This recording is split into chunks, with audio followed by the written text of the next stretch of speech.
Olá a todos e todas, sejam todos e todas muito bem-vindos.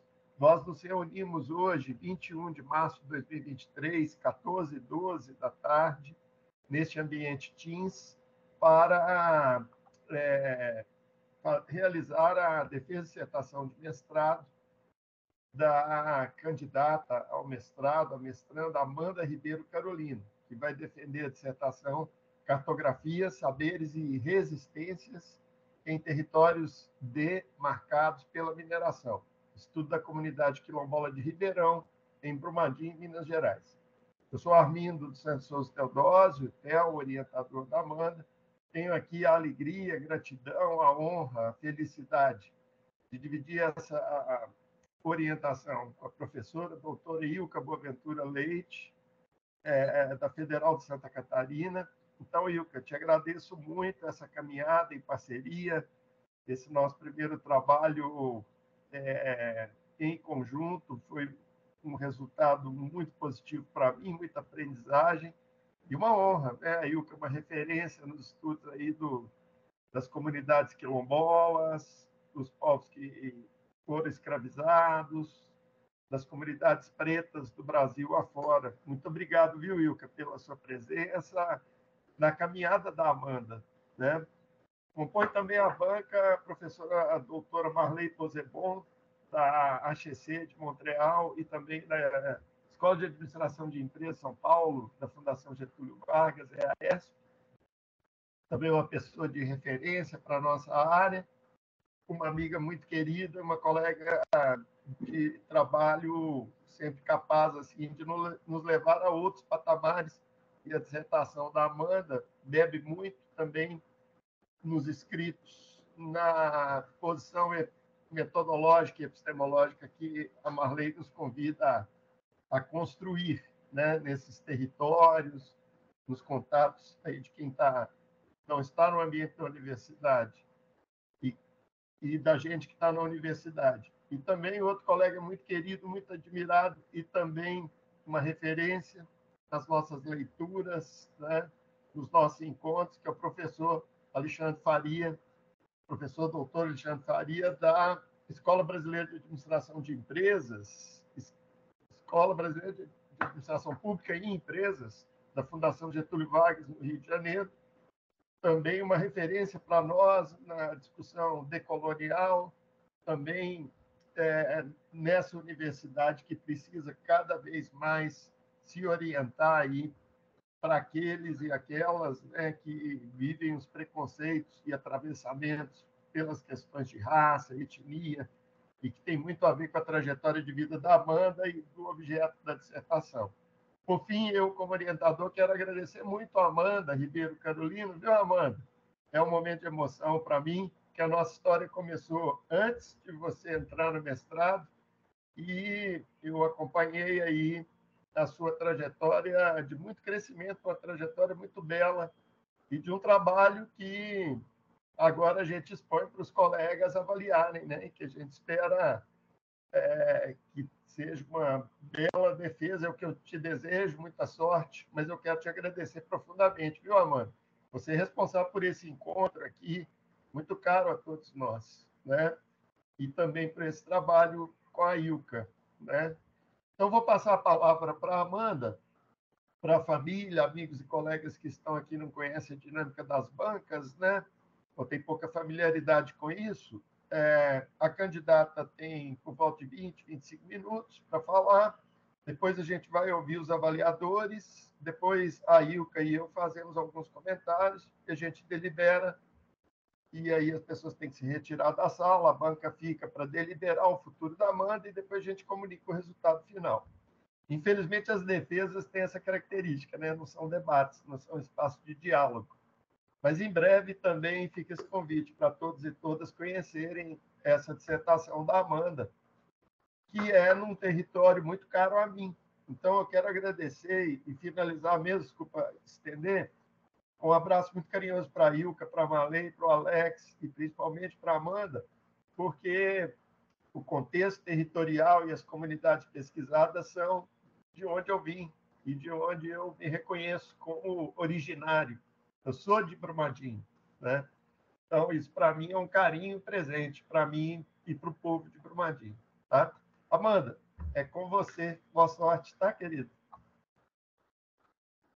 Obrigado, Theo. Eu vou compartilhar minha tela aqui antes de iniciar minha apresentação.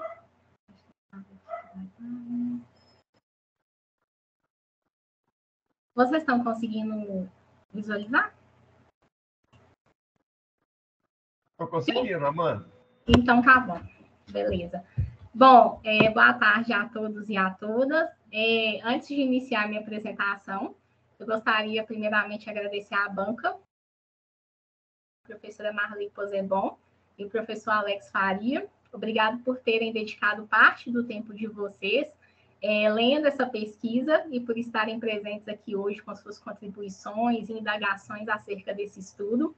De modo muito carinhoso e afetuoso, mesmo eles não estando aqui presentes, eu agradeço à comunidade quilombola de Ribeirão. Infelizmente, o horário da defesa não bate com o horário, né, de trabalho, bate com o horário de trabalho deles, então eles não puderam estar aqui hoje. Agradeço ao meu orientador Theo, né, por toda a parceria, e também pela minha co-orientadora, Ilka Boaventura Leite, por todo o suporte e companheirismo ao longo do desenvolvimento deste estudo. O título desse trabalho é Cartografia, Saberes e Resistências em Territórios Demarcados pela Mineração, um estudo da comunidade quilombola de Ribeirão, em Brumadinho, Minas Gerais. Bom, sobre a introdução dessa pesquisa, né? Partindo da entrada no território, essa entrada no município de Brumadinho, ela ocorreu no ano de 2019, após a tragédia crime, quando houve o rompimento da barragem da Vale, mediante o contexto de crise, né, que se instaurou no território desde o rompimento da barragem, a PUC Minas, por meio da Pró-Reitoria de Extensão, criou o programa PUC Minas e Brumadinho Unindo Forças. E aí, dentro desse programa, uma série de subprojetos, dentre eles o Escola Livre de Formação e o Universidade Aberta, dos quais eu fiz parte. Dentre as inúmeras atividades desenvolvidas pelos projetos, nós tivemos ações junto às comunidades tradicionais de Brumadinho, né, com foco nos povos indígenas, na época, no ano de 2019 e 2020. E pelo fato de nós não termos atuado diretamente com os quilombolas, na época, isso me motivou a trazer esse interesse de estudo para o mestrado.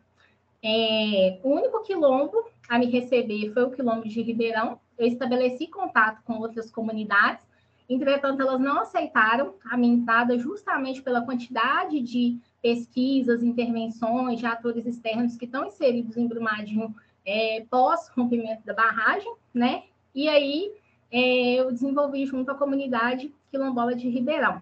Bom, o Quilombo de Ribeirão foi certificado em 2010 pela Fundação Cultural Palmares. Eles estão localizados no distrito de São José do Paraupeba e está inserida aí, se mantém a parte de práticas culturais e ancestrais e está inserida num cenário de muitas controvérsias dentro ali do município de Brumadinho, estando invisibilizadas, né, e isenta de políticas públicas e principalmente resolução de demandas essas que surgiram não só após o rompimento da barragem, mas antes mesmo desse evento ocorrer no território. Então, a partir dessa contextualização, dessa entrada no território, conhecendo um pouco dessa realidade, a pergunta, né, motivada desse estudo foi analisar quais as dinâmicas organizacionais da população quilombola de Ribeirão, em Brumadinho, Minas Gerais, mediante o diálogo com atores locais e externos, estados, empresas, universidades que atravessam o seu território. O objetivo geral da pesquisa foi compreender a dinâmica organizativa do povo quilombola, enquanto coletivo, ao estabelecerem em seu território a busca por autonomia e centralidade no processo de resolução de suas demandas comunitárias. Para atingir esse objetivo, então, adotei objetivos específicos. Primeiro, construir um panorama sociohistórico das comunidades tradicionais e dos povos negros na cidade mineradora de Brumadinho, Minas Gerais. Compreender o território quilombola de Ribeirão como um espaço simbólico e de resistência, através do resgate da memória afetiva e histórica do lugar, e analisar as diferentes formas de organização e resistência de Ribeirão e a luta por protagonismo dessa comunidade. Por fim, descrever os processos e etapas de luta dos quilombolas de Ribeirão em defesa de seus direitos e a sua interface com questões de raça, classe, gênero e etnia. Bom, sobre a fundamentação teórica, né, no primeiro capítulo, eu desenvolvi um breve apanhado histórico sobre a origem do município de Brumadinho e as evidências acerca, né, do processo de escravidão na região do Vale do Paraupeba, principalmente pelo fato do município ter sido responsável pelo abastecimento agrícola de outras cidades, demandando aí mão de obra compulsória para compreender essa dinâmica, né? Então, por isso eu me apoiei em Martins, 2006, e Oliveira, 2022, para compreender esse processo histórico. Falei brevemente sobre minerodependência, em Coelho, 2018, Brumadinho é uma cidade dependente economicamente da mineração. E contextualizei o cenário de tragédia-crime, né? Depois, falei sobre marginalização e racismo ambiental. Eu trouxe a abordagem sobre o conceito de raça, entendendo como uma construção social criada para classificar os sujeitos, né? Principalmente o negro, podendo ser visualizado como um sujeito não humanizado e racional. E também mobilizei alguns pressupostos sobre a injustiça ambiental, que esses povos sofrem ali dentro do território até chegar no racismo ambiental. Então, aí eu coloquei na discussão Stuart Hall, Axel Hall, Fanon, Membe e o Kabengele Munanga. Sobre a violação de direitos e extração de conhecimentos, eu mobilizei a teoria decolonial em Aníbal Quijano e Walter Mignolo, com os conceitos de colonialidade do poder e pensamento fronteiriço, trazendo aí aspectos relacionados à violação de direitos dos povos tradicionais, com base em Zuri, 2016, principalmente esses povos tradicionais que estão situados em contextos de mineração. Falei brevemente também sobre o extrativismo epistemológico, com base em Gross-Fogel, 2016, e os conhecimentos que nascem nas lutas com base no Boaventura de Souza Santos. No segundo capítulo, eu busquei revisar a noção de quilombo, né? Então, eu trouxe uma abordagem sobre as comunidades quilombolas, entendendo esses núcleos como um corpo político e de resistência, e não mais como sujeitos que foram escravizados, a fim de compreender também os repertórios de ações comunitárias desses grupos em seus respectivos espaços. E aí eu mobilizei, né, o Clóvis Moura, Abdias Nascimento e o Boaventura Leite. Fiz também uma breve contextualização do termo cultura, com base em Strauss e Franz Boas, os conceitos de identidade étnica e contrastiva, e, por fim, trabalhei os conceitos de espaço, território e lugar, compreendendo o espaço como elemento que condiciona a existência dos territórios, os territórios marcados principalmente por relações de poder, e podendo ser visualizado como sendo algo funcional, mas ao mesmo tempo simbólico, né? Aqui no caso das comunidades quilombolas, prevalece essa perspectiva simbólica, que é o que constitui a formação das múltiplas territorialidades nesses espaços. No terceiro capítulo de fundamentação teórica, eu trago uma abordagem teórica da cartografia social, né, enquanto esse elemento que fomenta a participação, protagonismo e engajamento dos atores sociais frente à representação dos seus territórios e como eles fazem a gestão desse espaço. E aí eu trouxe o Alfredo Wagner Bueno Almeida e o Axel Hall. Falo também das terras de uso comum também, em Almeida, 2004, e falo também dos conflitos socioambientais com base Zuri e Lechevsky, 2010. Por fim, eu encerro falando do protagonismo da mulher quilombola e a interface com questões de raça, gênero e classe, né? E aí, nesse tópico, eu procurei trazer autoras latino-americanas para mobilizar uma discussão acerca dos diversos estigmas e preconceitos que a mulher negra ela vivencia em sociedade por conta dessa ideia de superioridade racial que está impregnada aí no pensamento da sociedade brasileira. E também os impactos no mercado de trabalho, uma vez que o tema trabalho ele sempre esteve em evidência nas narrativas quilombolas. Bom, quanto ao percurso metodológico dessa pesquisa, foi desenvolvida uma pesquisa qualitativa, interpretativa e crítica, e o método adotado foi história oral, porque em uma das primeiras visitas realizadas na comunidade, eles tinham essa demanda.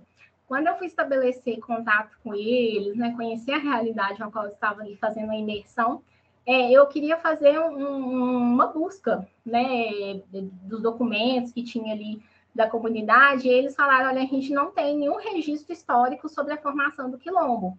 É emergente que nós façamos alguma atividade, seja através da sua pesquisa ou algum projeto vinculado à universidade que você está, para que a gente possa fazer o resgate da memória histórica do quilombo do Ribeirão, principalmente pelo fato dos mais velhos, né, estarem falecendo. Então, enquanto eles estiverem vivos, eles são bibliotecas vivas, né, dessas histórias, dessas vivências que reafirmam a nossa condição enquanto quilombola.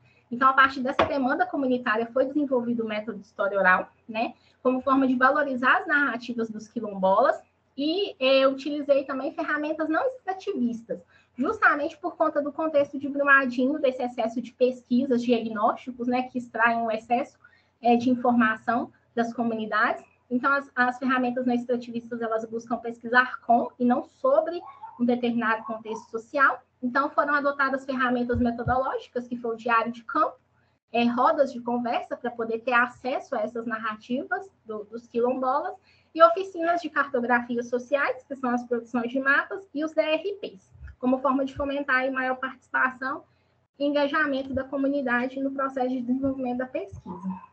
Bom, sobre as discussões e resultados deste estudo. Pensando aí no panorama sócio-histórico, foi possível identificar, através das narrativas dos quilombolas, que existe no município de Brumadinho um histórico de racismo ambiental e invisibilização do povo negro no município, justamente em relação à falta de acesso a equipamentos públicos de saúde, educação, a vulnerabilidade do povo ali bem na zona rural do município, longe, distante de qualquer instância, a ajuda das instâncias de poderes, né? E isso ocasionou vários conflitos socioambientais e uma violação sistemática de direitos no território, que se intensifica quando vem a tragédia crime de 2019, né? Esses sujeitos, eles são colocados, são expostos a uma situação de risco. Que situação de risco é essa? Quando houve o rompimento da barragem, várias estradas foram fechadas, interditadas dentro do território.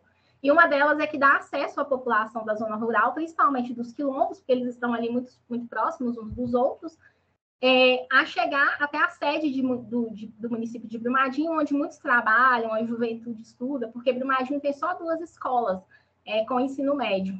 E aí, o pessoal, né, a população da zona rural, quando houve o rompimento da barragem, estava passando dentro da área onde houve o rompimento, por cima de uma barragem que também estava correndo o risco de romper, e todos os dias eles estavam vivenciando ali aquele processo de retirada dos corpos, aquela lama ali. Então, isso impactou significativamente na saúde mental da população durante esse período.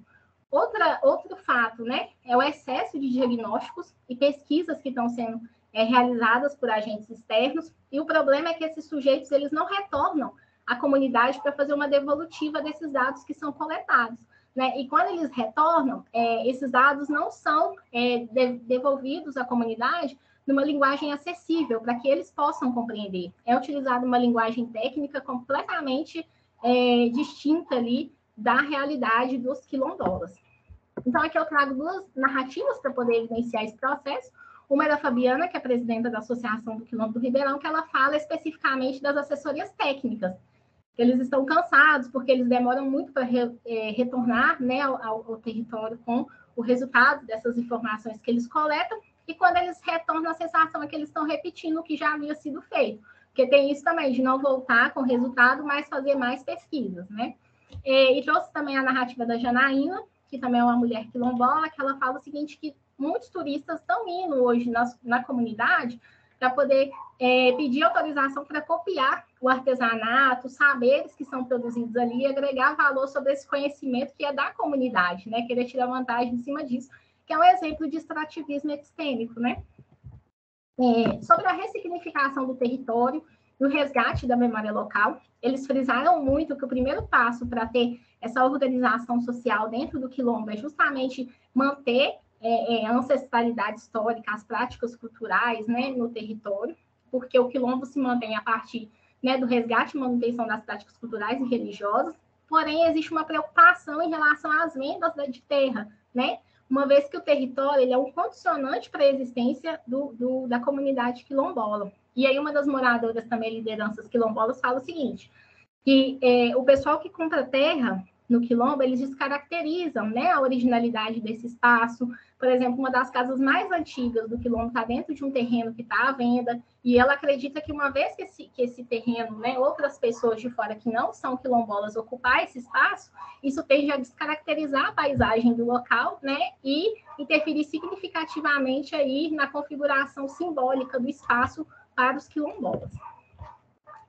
Sobre os resultados das cartografias e da RP, através da cartografia social, foi possível identificar vários conflitos socioambientais dentro do território quilombola, sendo os mais mencionados a venda de terras, construções inadequadas, principalmente sítios, muitos sítios dentro do território quilombola, a má distribuição de recursos hídricos. É histórico essa problemática da água em Brumadinho, justamente por conta das atividades minerárias, e o aumento da violência, porque após o rompimento da barragem, tem muito dinheiro circulando dentro do território por conta da reparação e do auxílio emergencial que a população está recebendo. Então, isso tem atraído pessoas de fora para dentro do território, e aí está tendo muito assalto, mesmo na zona rural. Foi possível identificar também o compartilhamento de histórias e conhecimentos acerca do território quilombola, o reconhecimento de áreas pertencentes ao quilombo, mas que estão fora da demarcação do território, e através da cartografia social, a comunidade obteve informações acerca do que é a delimitação do território, sendo uma demarcação contrária à realidade. Bom, então eu desenvolvi, né, dinâmicas de mapeamento participativo com a comunidade quilombola de Ribeirão. Aqui são algumas imagens. Nesses mapas, a comunidade teve autonomia para poder desenhar todos os aspectos que eles consideram como sendo pertencentes ao quilombo, e eles se apoiavam em histórias, narrativas, né, aspectos simbólicos desse espaço para poder representar os seus modos de ser e existir dentro desse espaço. Por fim, eu fiz uma validação social desses mapas com a comunidade. Eu levei esse material para casa e fiz a versão digitalizada e depois retornei ao quilombo para que eles pudessem validar esse material, se estava de acordo com aquilo que eles haviam construído. E aí aproveitei também para levar um mapa de localização do quilombo, que eles não conheciam. Esse mapa eu retirei do plano diretor municipal de Brumadinho. E aí, quando eu apresentei para eles, eles já fizeram uma cartografia efetiva, que consiste em justamente fazer essas intervenções no mapa e pontuar todos esses espaços que fazem parte do território quilombola, mas estão fora dessa demarcação em vermelho. Então, eles, através desses mapas, eles viram que a demarcação imposta sobre o poder público, sobre a comunidade, está totalmente errada, porque eles não foram consultados. Quando teve o processo de certificação das terras quilombolas, eles não participaram desse processo de certificação das terras. Então, eles chegaram à conclusão que eles estão afunilando cada vez mais esse território quilombola a favor, principalmente, da especulação imobiliária, uma vez que a terra hoje está muito cara em Brumadinho.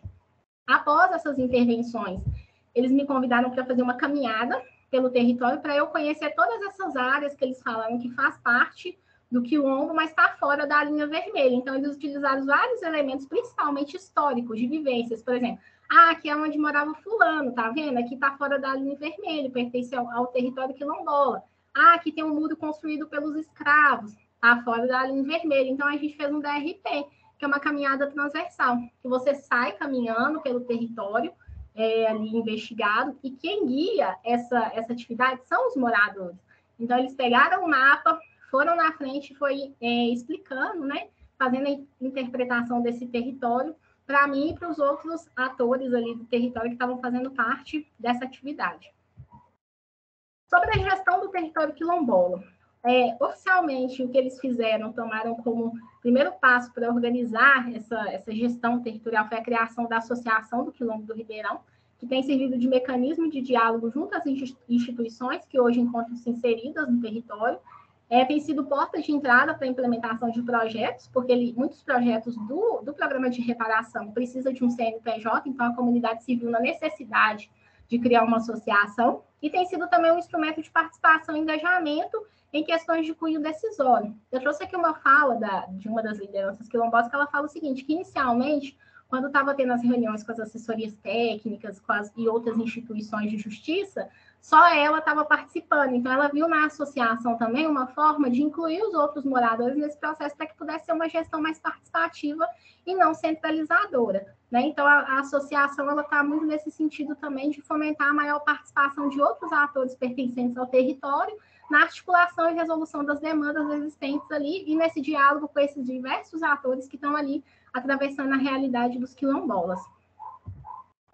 Por fim, desde o início que eu pus meus pés na comunidade quilombola de Ribeirão, é muito evidente o papel de liderança da mulher quilombola frente à resolução de demandas. São elas que recebem os pesquisadores, são elas que explicam a dinâmica do território, são elas que tomam todas as decisões. Elas apresentam uma trajetória de vida marcada por múltiplos preconceitos, são mulheres que ao longo da vida tiveram que criar resistências para reverter o quadro social ao qual elas estavam inseridas, e atualmente elas ressignificam suas respectivas trajetórias de vida através de ações e projetos destinados à valorização quilombola, principalmente aspectos culturais, atividades culturais, de música, né, para poder colocar em evidência toda a cultura que é produzida ali naquele espaço. Chegando nas considerações finais, sobre essa organização social aí da comunidade quilombola, foi possível identificar que eles estão promovendo ações coletivas para frear o assédio por parte de atores externos, né? No diálogo com as instituições, foi necessário criar a Associação do Quilombo de Ribeirão, e a comunidade ela tem se organizado a partir do resgate da memória histórica e a afirmação de sua identidade, com o espaço quilombola, né? O reconhecimento dos aspectos físicos e simbólicos do território através da cartografia social, e foi possível identificar também o papel de liderança das mulheres quilombolas frente à articulação das suas demandas comunitárias. Eles têm também agora, recentemente, feito a implementação de vários projetos destinados à valorização da cultura do Quilombo de Ribeirão. Bom, pessoal, eu tentei trazer um pouquinho aqui de todos os aspectos dessa dissertação. Eu agradeço a todos que me ouviram. Muito obrigada. Muito bem, obrigado, Amanda, pela sua exposição. Então, vamos dar sequência aqui para a gente aproveitar bem o tempo, né? Com esses queridos avaliadores aqui, com a Ilka também, muito querida, e com os colegas da Amanda que estão aqui. A Amanda registrou uma coisa que eu queria registrar aqui, que eu acabei falhando aí na abertura, né? A gente tem que agradecer muito a comunidade do Ribeirão por ter aberto as portas e nos acolhido para estar com eles nessa dissertação e nas pesquisas de extensão. Eu gostaria de passar a palavra, então, se a banca me permite, concorda, professora Marley, para Marley fazer sua exposição. E fica à vontade, Marley, por favor. Pode ser assim? Você prefere assim? Pode ser, Alex. Tudo tranquilo, né? Pode ser, sim. Eu até... Sim, se o claro. Alex permitir, eu vou começar, então. Claro que não. Então, meus queridos e queridas, é um grande prazer, então, estar aqui. Obrigado pelo convite. Obrigado, Amanda, pela confiança. Obrigado, Theo e Ilka, pela confiança de proporcionar essa oportunidade de ler de primeira mão, né, o trabalho da Amanda.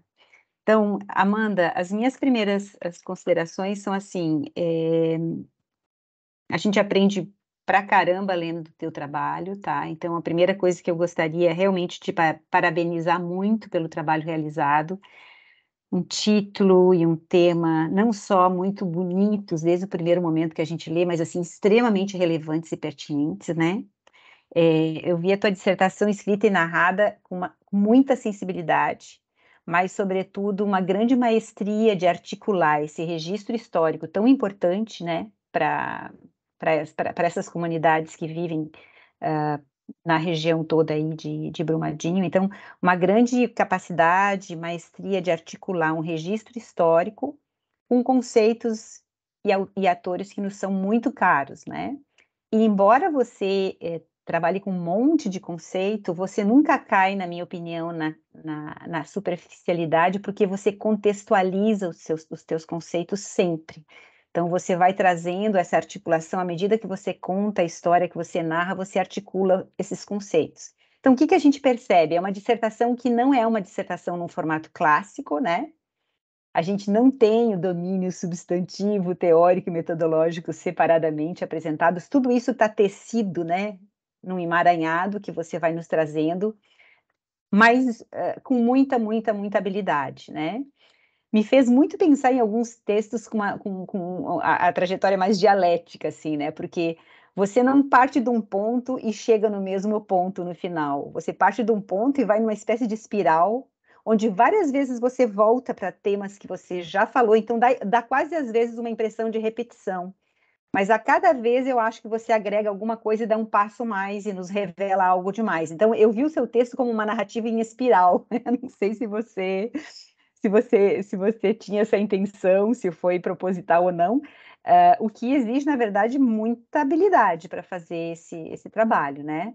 Então, assim, tem alguns momentos que parece repetitivo, mas é uma questão de perspectiva. Eu vi muito mais isso como uma narrativa escrita de uma outra forma, uma outra lógica, não naquela lógica linear e segmentada que a gente está acostumada. Então, eu achei isso muito bonito. Sobretudo porque eu achei bem emocionante quando aquela sessão toda onde você apresenta realmente a construção da cartografia junto com as pessoas, junto com os habitantes, né, da comunidade dos quilombolas. Eu achei aquilo, assim, muito, muito, muito... É como um documentário, eu achei, assim. Eu tive a impressão que eu estava assistindo um documentário. Então, acho que isso não tem preço, né? A riqueza com que você conseguiu documentar a construção dessa memória que você está registrando, né? E que é muito importante.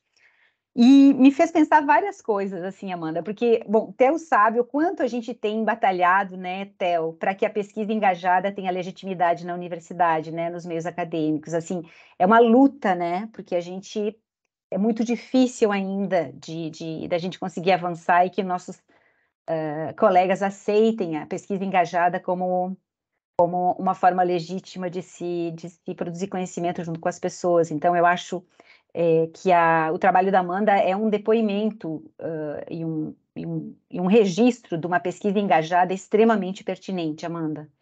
Então, acho que isso é um ponto muito alto.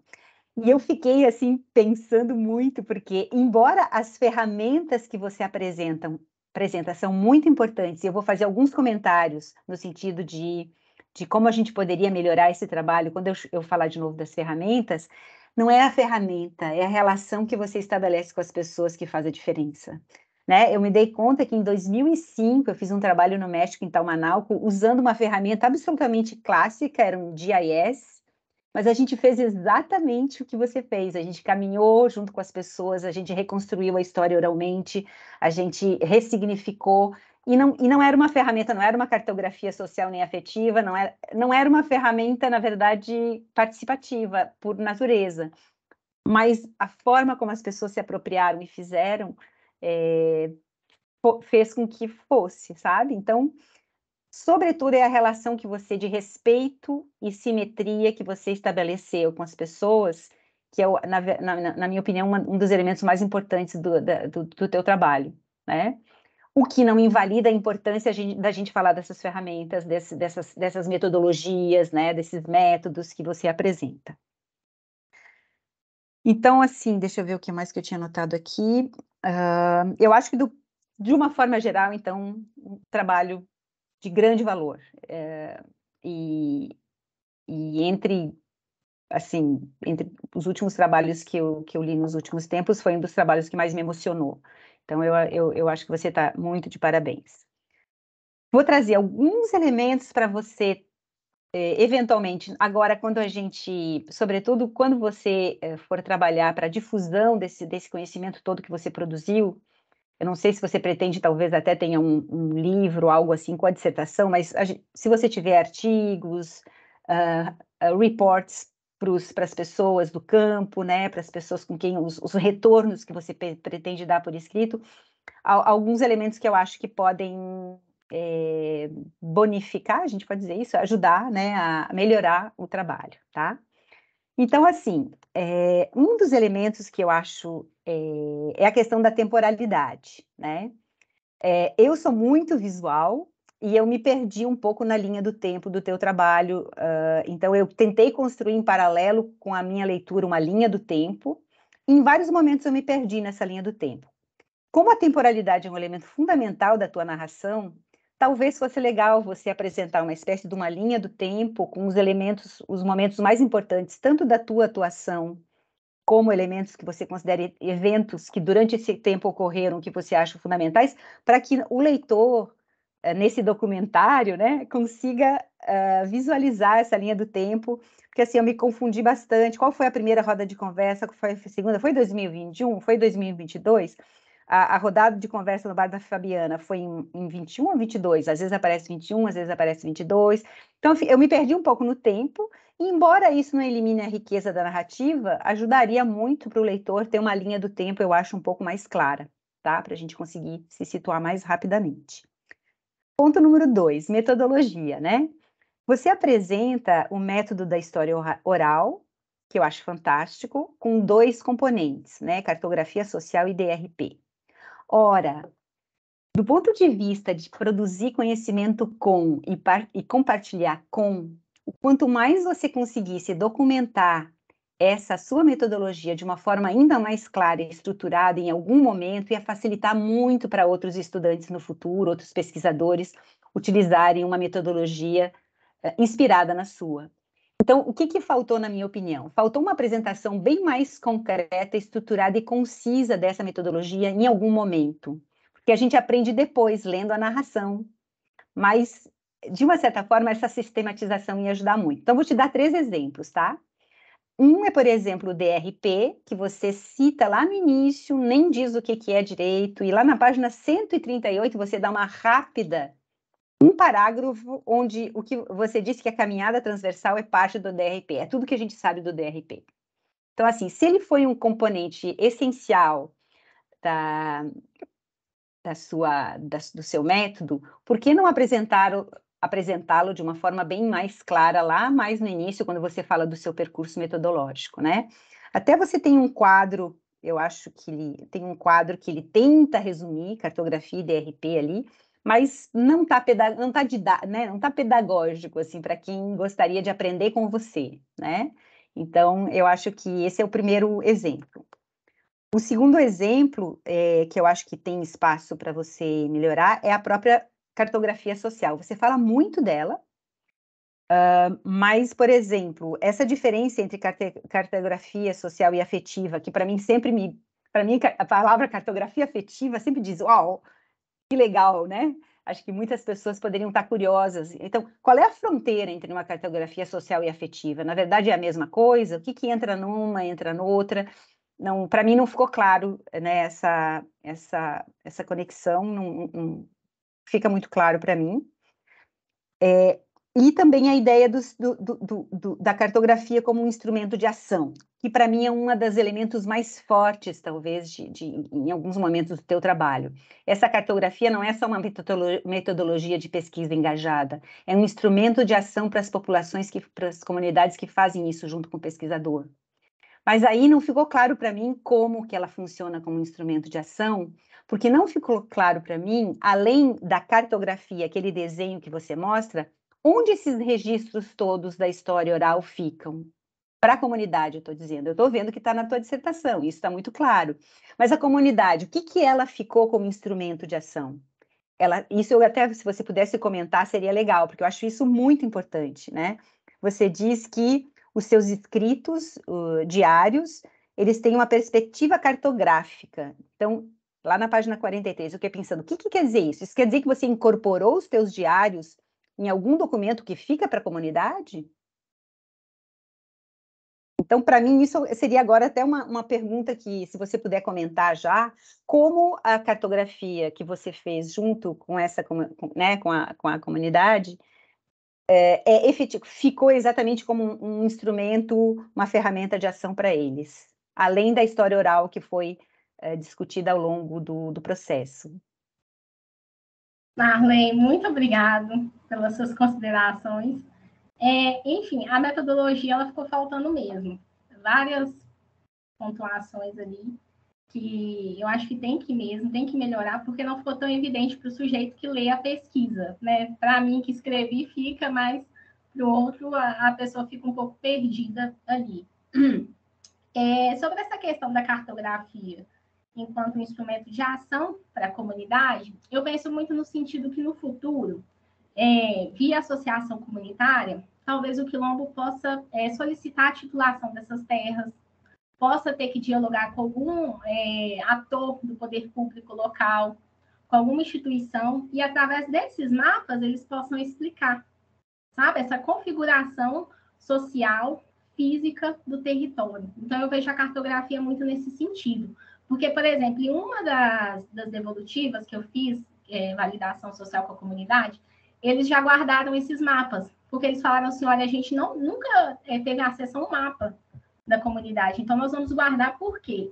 Quando vinha assessoria para fazer aqui demarcação, porque está tendo muito isso, de fazer tipo um censo demográfico na comunidade. Então, eles falam assim, vocês têm mapa? Como que é? Então, a gente vai utilizar dessas oficinas, aproveitar isso que já está sendo construído através da sua pesquisa para poder estabelecer esse diálogo com esses atores externos. Então, eu vejo a cartografia muito nesse sentido, sabe? Para auxiliar a comunidade nesse diálogo.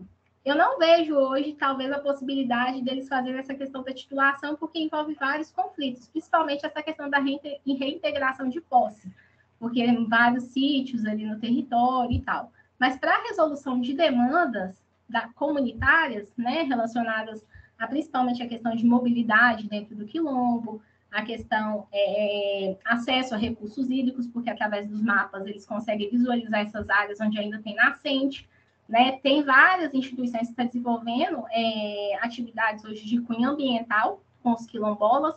Então, até a identificação dessas áreas onde contém esses elementos de recursos hídricos, através da cartografia, eles conseguem identificar e passar isso para esses, né, para esses atores. Então, eu vejo a cartografia muito nesse sentido.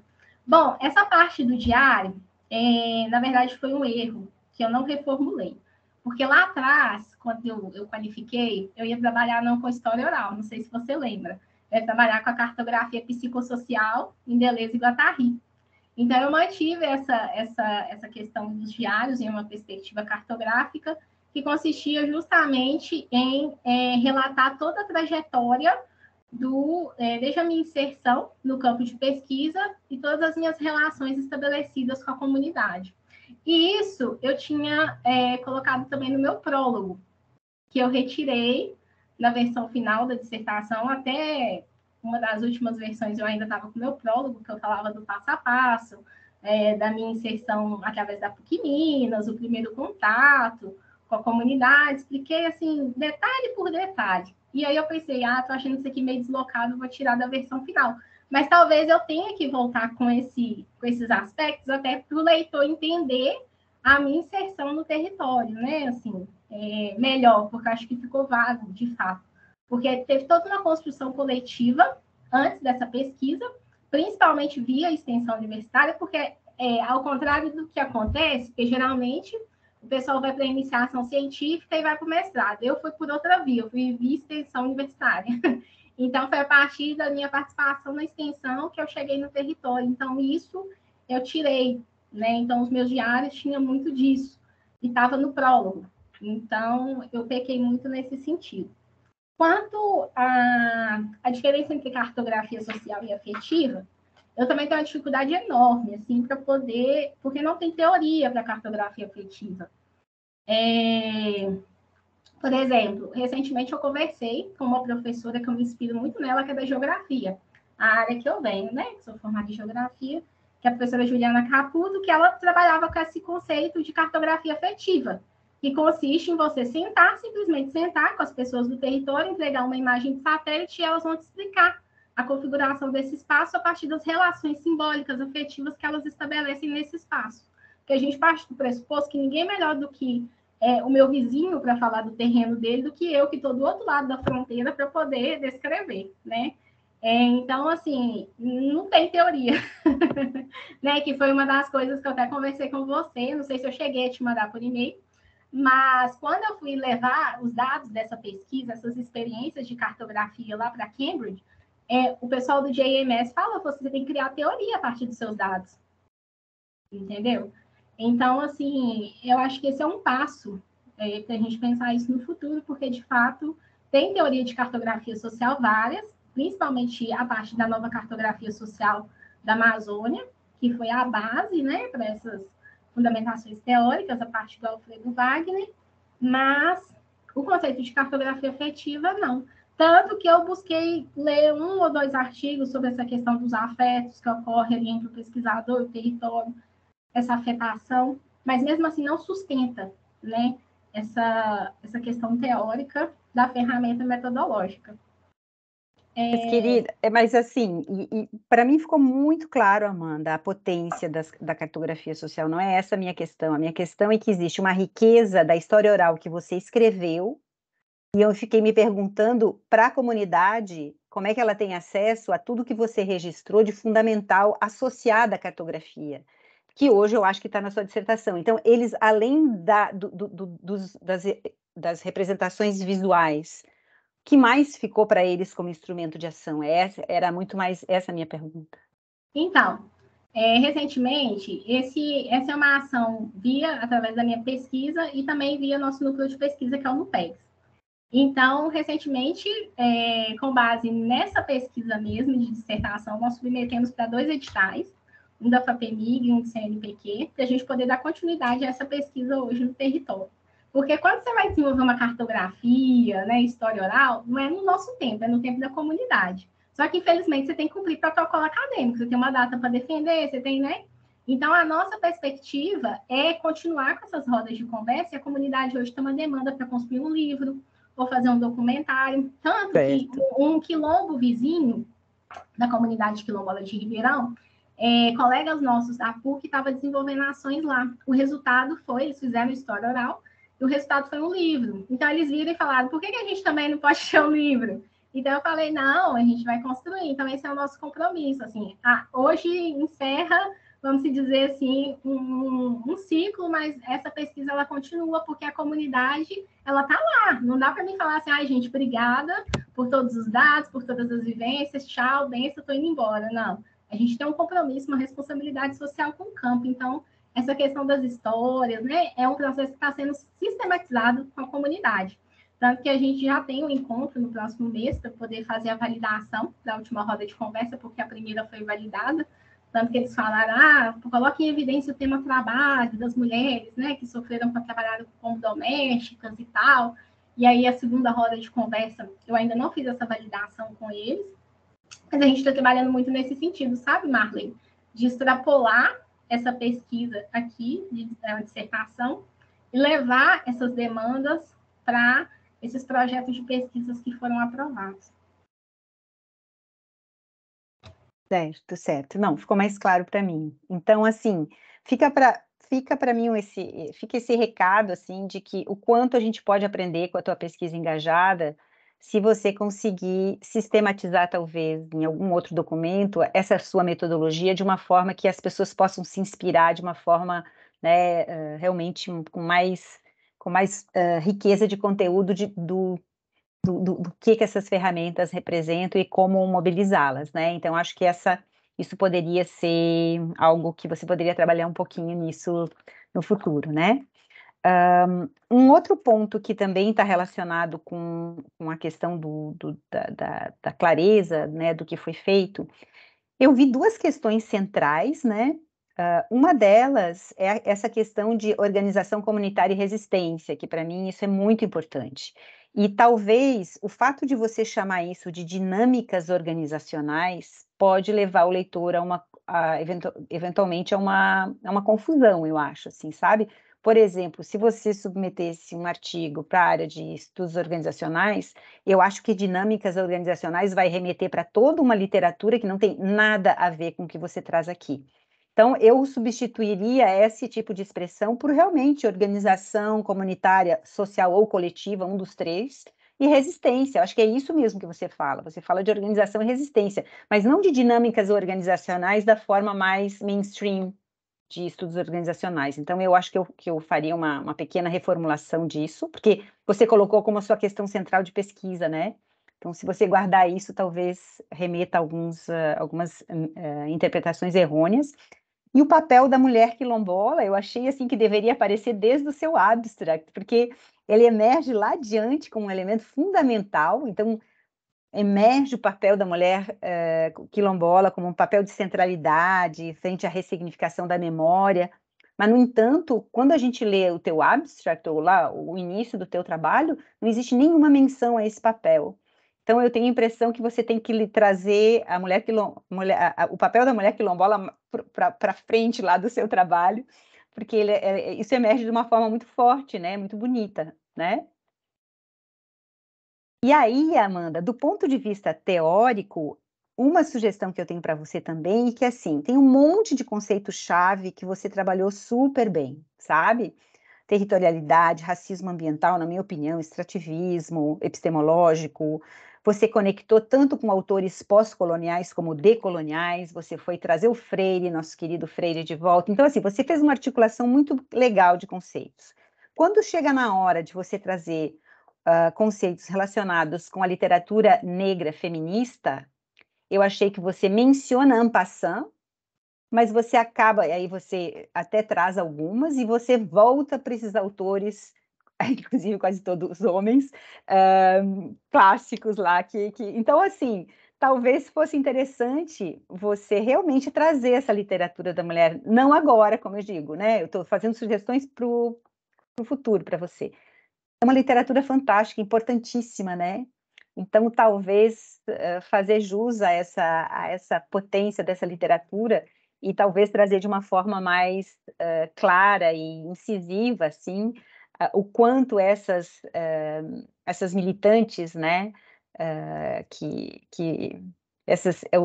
como dizia o Gustavo Esteva, ele se chamava como é que ele dizia? Ele usava uma expressão, o intelectual que não é acadêmico, assim, que é desprofissionalizado, né? Ele usava uma expressão super interessante. Então, eu acho que isso, quando eu cheguei naquela sessão mais adiante, quando você fala da mulher quilombola, e você diz, nesse capítulo eu vou trazer a literatura do feminismo negro, eu fiquei muito excitada, e eu acho que além de uma ou outra, isso realmente não apareceu com força. Então, talvez, não sei se você queira comentar sobre isso também, querida, porque é um trabalho muito laborioso mesmo, né? Eu acredito, Marley, que seja principalmente pela minha não familiaridade tanto com essa literatura, porque está sendo um processo de construção. Por exemplo, no próprio percurso aí do mestrado, eu tive que recorrer a vários outros programas de pós-graduação para poder ter acesso a esse tipo de literatura. Entende? Então, assim, o que eu trouxe ali, Lélia Gonzalez, Beatriz Nascimento, muitas foi indicação da própria Ilka, que já é da área ali da antropologia e tal, e muito eu bebi da água da psicologia, com Cida Bento, que ela fala do Pacto da Branquitude, que aí principalmente ela fala da questão do mercado de trabalho, que eu coloquei ali muito em evidência, porque é algo que soa muito na narrativa, né, das mulheres quilombolas. Trabalhei também com a Lilia Schwartz, que ela vai falar ali, né, da questão do mito da democracia racial no Brasil.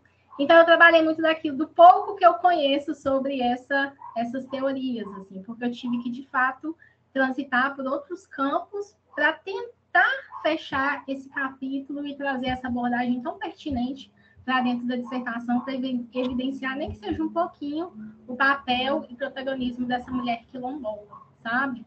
Então, agora eu estou começando a nadar mais sobre esses mares aí do feminismo negro, compreender um pouco mais dessas teóricas, que, de fato, de onde eu venho, de onde eu estava, eu não tive muita fundamentação teórica e embasamento para poder desenvolver algo mais aprofundado acerca dessa temática, sabe? Eu acho que num doutorado eu já vou ter mais maturidade para poder desenvolver isso aí. Tá? Sim, querida, mas são comentários, você fez e fez muito. Então, assim, só para eu concluir, para escutar o Alex, tanto do ponto de vista dessa pesquisa engajada, né, quanto do registro histórico que você fez nessa dissertação, acho que você está realmente de parabéns pelo trabalho que você fez, viu? Muito, muito, muito, muito importante. Já acabou? Olha, eu posso falar mais uma hora, se você quiser. Não vou te ouvir, Marley. Adoro. Obrigada, tá, Marley? De coração. Tá joia. Escrevi tudo com muito cuidado aqui, tá? Obrigadão. Marley, muito obrigado, viu? Muito natural e carinhosa, cuidadosa e de uma forma muito espontânea, né? Muito suave. E obrigado também, Amanda, pelas respostas, né? Assim, muito legal. A gente andou tentando aí avançar um pouquinho com a Bell Hooks, mas no meio da caminhada não foi muito possível, sabe, Marley? Então, também é uma, né, Amanda, que pode chegar para essa conversa também, mas vai chegar no futuro. Vamos passar, então. Muito obrigado, Marley. Tá? Eu também anotei essas questões aqui, e eu acho que tem questões importantes, e também para coisas futuras, né? Muito obrigado. Vamos ouvir, então, o Alex agora. Por favor, Alex, fique à vontade. Marley, obrigado, viu, Marley, pelos seus comentários. Fiz várias anotações aqui também que essas oportunidades aparecem, criadas pela Amanda e pelo Theo, e pela professora Ilka. Então, nós podemos apreciar um trabalho de conversa, né? Acho que a Marley está fazendo uma conversa, eu vou aproveitar essa ideia de conversar. Claro que eu sou pago aqui para ser um avaliador externo de uma dissertação acadêmica feita pela Academia Capitalista, Extrativista, Colonial, Masculinista, Patriarcal, Racista, tudo isso que nós internalizamos.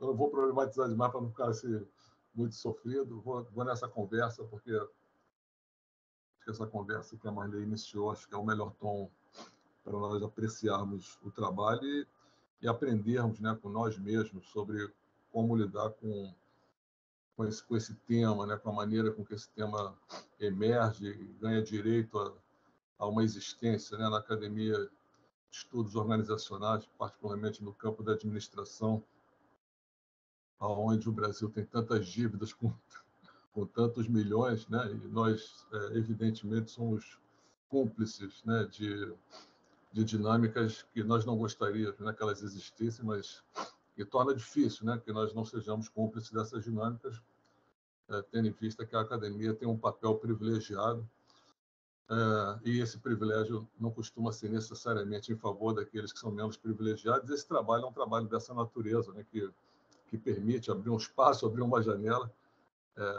mesmo dentro do campo de estudos organizacionais, que aparentemente é onde esse trabalho se localiza, às vezes se denuncia pela próprio deslize da Amanda, né, de atribuir determinados nomes, mas que são nomes que carregam a nossa condição de sujeitos-objetos, né, que não só lutam contra, mas como também reproduzem as mesmas estruturas que afetam muito mais essas pessoas que são tratadas nessa dissertação. Então, é um privilégio poder fazer isso nesse espaço de conversa, espaço de confiança, como a Marley iniciou essa conversa, né? Eu agradeço muito confiar e criar esse espaço de confiança onde nós podemos tratar temas, questões e aflições que não necessariamente fazem parte do meu dia a dia, não na maior parte do tempo da minha vida acadêmica, muito pelo contrário. Essas coisas mais importantes não fazem parte da maior parte do tempo da minha vida acadêmica, tendo em vista que a minha vida acadêmica, como a de todos, é uma vida acadêmica capitalista, extrativista, racista, patriarcal, etc. Então, parabéns, professor Teodósio, parabéns, professora Ilka, pelo admirável trabalho, né, de conduzir esse espaço, e trazer esse espaço, e Amanda também fazer parte desse espaço como mestrando, que consegue fazer uma produção acadêmica desse calibre. Eu falo calibre, assim, no sentido muito apreciativo, Amanda. Como a professora Marli estava apontando, de fato, eu me emocionei pensando, né, na época que eu fiz mestrado, eu acho que não era possível fazer mestrado com esse tipo de narrativa, com esse tipo de construção metodológica, que não é exatamente quando eu fui formado e quando eu era deformado para ser um acadêmico, o que supõe que esse espaço é um espaço de conquistas, né, onde você pode residir, transitar. Agora eu acabei de descobrir que você entende de geografia, extraordinário criar esse embaraço dentro da academia de administração e trazendo áreas que foram excluídas, exterminadas pela soberba arrogância do campo da administração. É muito bom ter essa sua territorialização dentro da academia, desterritorializando um pouco a área de administração que me formou e me deformou. Eu acho que esse calibre é um calibre também dos tempos e do esforço continuado de de tantos acadêmicos como a professora Marley, professor Armindo, professora Ilka, que mesmo em condições de impossibilidade permanecem lutando pelo impossível. O que é isso que a gente está fazendo? Isso requer conversa, celebração. E antes de eu conversar, eu diria que o trabalho está aprovado, assim, porque eu adorei o trabalho na minha avaliação, na minha avaliação, por conta dessa emoção de ler um documento tão bem escrito. Falei, quem é essa moça? Claro que nós já nos conhecemos em outras intervenções de conferência, mas eu nunca tinha visto o trabalho na sua completude, né? Então, eu agradeço pela oportunidade dessa confiança, de ter me chamado para a banca. Dani, adorei a revisão de literatura. Fiquei imaginando se lá onde eu trabalho, no currículo, né, essa literatura que você traz à dissertação fosse ao menos reconhecida. Bem reconhecida quanto mais aprofundada. Um valor extraordinário, dadas as minhas situações também, as situações que é da maioria dos programas, que não tem direito a uma matriz curricular menos colonial, né, que permita conhecimentos de outras áreas, né, e que permitem produção, não vou chamar de produção acadêmica, uma produção textual, né, tão engajadora, tão potente, né? Tendo em vista que essa potência, eu acho que na área de administração tem sido contida, apropriada, exterminada por razões desconhecidas. Adorei também saber ou lembrar, né, que essa situação de Brumadinho envolve algumas instituições acadêmicas, uma delas é a própria Fundação Getúlio Vargas, e aí eu ainda consegui, né, no meu dia a dia, compreender melhor coisas que eu não consigo compreender como acadêmico que trabalha na minha própria instituição, lendo o seu trabalho, sobre o que anda acontecendo naquilo que eu vou chamar de era de descolonização e império. Quando eu comecei a ler esse trabalho, eu falei, caramba, esse é um trabalho que aponta que nós vivemos numa era de descolonização e império há muito tempo, mas mais particularmente desde os anos 60, inclusive numa época em que a própria academia deu saltos decoloniais, né, antirracistas, emancipatórios, etc., e depois ela foi contida, e tem sido contida desde então, para que aquilo nunca mais se repita. E acho que o seu trabalho remonta algumas coisas nesse sentido e refresca essas possibilidades que foram possibilidade da academia, né, que se desterritorializa, né, das suas estruturas de governança, né? Em algum momento isso apareceu, mas isso foi severamente contido, que é exatamente na época também que eu vou fazer mestrado, doutorado, já entro na academia, particularmente da administração, daquilo que eu chamo de uma academia contra-revolucionária. Ela toma a frente das revoluções para que as revoluções não aconteçam nunca mais. E o campo da administração, além de estar isolado de onde as revoluções aconteceram dentro da academia, ele ainda foi elevado a um certo status, certamente não é merecido, né, mas que torna esse campo um campo mais problemático até do que os outros campos, particularmente como o campo, né, de onde você vem, que é o campo da geografia. Então, eu, depois de considerar o tamanho e o calibre, né, e agradecer, eu comecei a fazer as anotações, porque a gente não sabe, né, mas a ideia é de que uma tese, uma dissertação de mestrado, ela tem um destino, né, ela tem que agregar o conhecimento acadêmico e todas umas estruturas que eu não escolhi, mas eu, né, reproduzo, sou subordinado a ela, tem que ter os seus critérios para que possa ser aprovado, etc. Os critérios que eu não concordo, mas que são os critérios que fazem parte da academia como ela ficou. Mas eu tentei ler de outra maneira, né? Já que o texto me permitiu, eu me senti convidado, né? Afetivamente convidado a ler o texto de outra maneira e comecei a refletir também sobre o meu trabalho, né? Porque teve um momento que você cita lá o meu trabalho, eu falei, caramba, olha só, trabalho citado, né? Me fez lembrar algumas coisas, né? Qual é a importância desse trabalho ser utilizado como uma referência para o seu brilhante trabalho, né? Brilhantemente orientado pelos seus orientadores, né? E co-orientadores.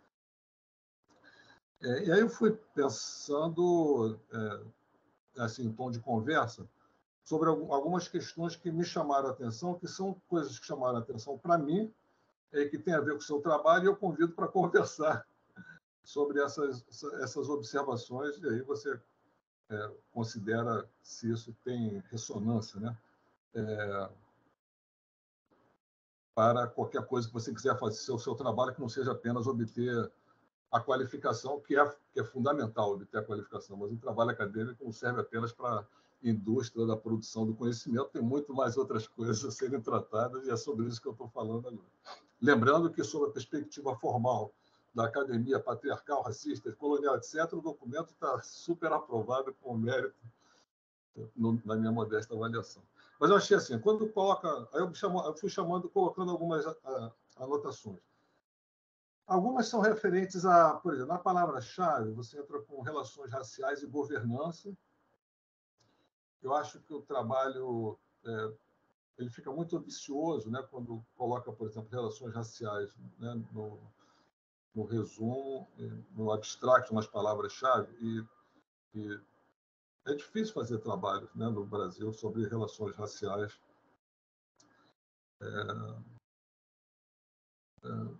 E governança, fiquei pensando, mas relações raciais, nas conversas que eu tenho agora trabalhado, né, é difícil fazer pesquisa em relações raciais que não problematize a própria academia e o próprio pesquisador, porque é difícil fazer isso, é difícil. Ainda bem que ficou difícil, para ser honesto, né? Acho que com várias leituras sobre isso. Mas eu acho que tem algumas questões aí mas assim, eu estou junto, porque eu também faço coisas dessa natureza, é difícil fazer. Por isso que eu estou falando que isso é mais em termos de conversa, e como isso me chamou a atenção sobre como isso é difícil, né? Aí, uma primeira observação que veio a partir dessa questão, governança no sentido de que existe alguma estrutura de governança, ao mesmo tempo que ele está falando sobre relações raciais, essas duas coisas me chamaram a atenção, e acho que elas estão dentro do trabalho, elas estão rodando dentro do trabalho, mas é difícil também de nós lidarmos com ela. Aí, uma primeira questão que me chamou a atenção foi por que o documento fala tanto sobre organização e não sobre quilombização, por exemplo. Visto que, sei lá, não sou, assim, se é sobre quilombo e a pesquisa tem uma natureza, né, que desprivilegia a si próprio para privilegiar o outro, por alguma razão, sei lá, de justiça, de culpa, piedade, sei lá, qualquer coisa, várias dimensões que estão por trás das relações raciais, várias dimensões, economia política, várias dimensões. Eu senti falta, mas não estou reclamando, estou dizendo que se você está no campo de estudos organizacionais, eu faria igual a você. Aí eu nunca faria igual a você, porque quando eu fui formado não tinha professor como o Theo, não tinha Marley, né, nos ajudando, a professora aí, eu não teria chance nenhuma, mas já que nós estamos aqui respirando, né, um pouco mais do que eu não respirava, assim, aí poderia ser quilombização, né? Assim, se a gente não tivesse subordinado à área de estudos organizacionais, que é praticamente um semideus, né, no nosso campo. Ou, eventualmente, comunitarização, ou alguma outra coisa que não fosse necessariamente organização, como em vários campos, em vários momentos da dissertação, você fala sobre gestão do território, vem ainda a dimensão da gestão, como se essas palavras, né, que você depois vai chamar de significação, ressignificação, e todo o cuidado, né, simbólico que você traz, não trouxesse materialidades dificílimas, né, de apropriação, de deslocamento, de governança, de extermínio, e etc. O que isso sugere para mim e para você é que, de fato, a gente precisa ter um pouco mais de engajamento com uma autointerrogação de nós mesmos como pesquisadores, né? Acho que a gente não está aqui para ajudar ninguém. A gente não pode estar aqui para ajudar ninguém. Quando comecei a escrever sobre decolonialidade, eu me lembro que os estudantes eram mais entusiasmados do que eu. Eu escrevo entusiasmado, mas é um entusiasmo sempre parcial por lembrar onde eu estou. Sempre, pô, como é que eu vou falar sobre decolonização? Onde eu trabalho? Né? É pouco provável que isso não seja controverso, ambivalente, né? Que requer algum tipo de reconhecimento da minha posição. Acho que, então, assim, eu senti no documento, e eu estou falando sobre mim, né? Porque eu estou lendo, né? E aí eu estou lembrando de você porque foi você que escreveu, ou você supõe que foi você que escreveu, se nós acharmos que existe essa ideia da autoria individual. Mas eu achei que tem um pouco de uma ausência dessa problematização de quem está fazendo a pesquisa. Você vê que lá na frente, lá no final, quando eu estou lendo, eu comecei a entender melhor sobre o que é a pesquisa, né? Porque, como a professora Marley, né, sugeriu, tem uma certa espiralidade, uma certa dificuldade na temporalidade, mas também tem um pouco de que só lá na porta dos fundos, que algumas coisas que para mim são muito importantes, elas aparecem porque elas vão para a porta dos fundos, porque você precisa mesmo demarcar a metodologia, demarcar a teoria, ganhar o jogo acadêmico para depois poder respirar. Eu nem sabia que tinha o GMS, eu até anotei aqui, quem é esse GMS para dizer o que tem que ser feito? Mas é a nossa vida, a minha vida miserável é no mesmo calibre, eu também tenho que fazer essa mesma coisa. Vai aparecer só lá pela porta dos fundos, em geral não aparece. Mas lá na porta dos fundos, aí eu entendi um pouco até melhor a dissertação, mas também compreendi que é isso mesmo, né? O próprio trabalho ele tem uma territorialização que não pertence a você, né? Porque você não pertence a você, você não tem nem essa autonomia que você atribui, que você gostaria que fosse exercitado pelo outro, nem você tem. Porque é muito difícil a gente sair desse conúnduro sem fazer essa auto-interrogação. E eu aproveitei para fazer as minhas também. Então, assim, quando eu cheguei lá no final, eu comecei a ficar mais concreto, né? O que é a dissertação e quantas dissertações tem nessa dissertação, além da dissertação acadêmica que garante o grau que é granted, né? Que é atribuído pela academia fascista, capitalista, extrativista, etc., que nós temporariamente residimos nela desde que a gente atenda aos requisitos dessas naturezas. E acho que aí você resolveu essa não problematização usando um artifício que eu também uso e que os estudantes que trabalham comigo também costumam fazer, que é contestar algumas binarizações, né? Eu, você, branco, preto, mulher, homem, né? Os binarismos das hierarquizações discriminatórias, extrativistas, etc. Mas também usando alguns binarismos, né? Como, por exemplo, a ideia de pesquisa extrativista versus não extrativista. Eu acho que é impossível essa pesquisa não ser extrativista. E nem acho que ser extrativista é assim, um pecado. Acho que está meio assim, excessivo, né?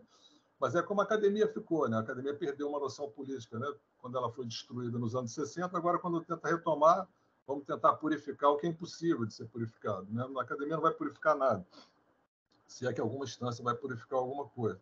E nos anos 60 havia um pouco mais de clareza sobre essa não purificação, mas quando nós retomamos, ainda estamos atrás dessas purificações que remetem a esses binarismos, como, por exemplo, a pesquisa tem que ser não extrativista. Claro que ela é extrativista. Mas qual é a natureza, né, desse extrativismo? Qual é o politics que você está mobilizando dentro de uma estrutura que não permite que você faça escolhas dessa natureza? Né? Apesar de que a academia sugere que é possível. Eu já escrevi texto decolonial que as pessoas acham que vão decolonizar mesmo escrevendo textos decolonial. Não é possível. Mas eu também escrevo texto decolonial e acho que estou decolonizando alguma coisa. É pouco provável, né? É mais provável que numa era de decolonização e império, quando você escreve para libertar, essa libertação é uma libertação também do império. O império também liberta, para que não haja libertação. Então, isso também está nesse texto, mas não vejo isso como uma situação ruim. É isso, como escreveu lá em algum momento, lembrando Boaventura, que apropria muito dessas questões sem dar os créditos devidos. Na luta, né? Na luta não tem mulher preta, né? que faça pesquisa de libertação branca. Isso não existe. Pô. Isso é um equívoco da branquitude que nós internalizamos. Né? Não é necessário isso. Por isso, a Marley, corretamente, na minha modesta opinião, fala: mas cadê as mulheres pretas? Entram na porta dos fundos, quase que não entram, porque foram exterminadas. Né? Desde aquela época, a gente ficou capenga, né? E ainda fica, às vezes, voltando ao homem branco com a fantasia de que nós vamos purificar, né? Em condições de impossibilidade. Então, por exemplo, né? Cartografia social versus a cartografia oficial, como se cartografia social não fosse parte do problema. Claro que é parte do problema. Eu chamaria assim: cadê a cartografia decolonial? Cadê a cartografia antirracista? Porque social é o bastante. Claro que não é o bastante. Né? A cartografia social também faz parte, né, de projeto imperial, me remeteu às discussões iniciais na academia sobre entre Las Casas e Sepúlveda, né? Sobre qual é o lesser evil, né? Quem é o menos problemático. Que a própria academia gera, né, alguns debates internos para que os grandes debates não possam existir. Assim como história oral versus memória, universidade aberta, universidade fechada. Então, tem alguns binarismos, né, que você articula e se defende bem, mas essa é uma defesa textual interessante, mas que ela se denuncia um pouco mais à frente de que não era necessário esse excesso, né, da branquitude para resolver problemas que a branquitude criou e continua se beneficiando dela, mesmo, inclusive, com as nossas ações anti-branquitude. Lembrando, então, que eu estou problematizando tudo isso como sendo não free market, nem capitalismo, ou seja, a era de decolonização império, onde, né, o império tem agendas poderosíssimas e usam os nossos corpos e a academia para propósitos extraordinariamente destruidores. Pronto. Deixa eu ver o que mais aqui.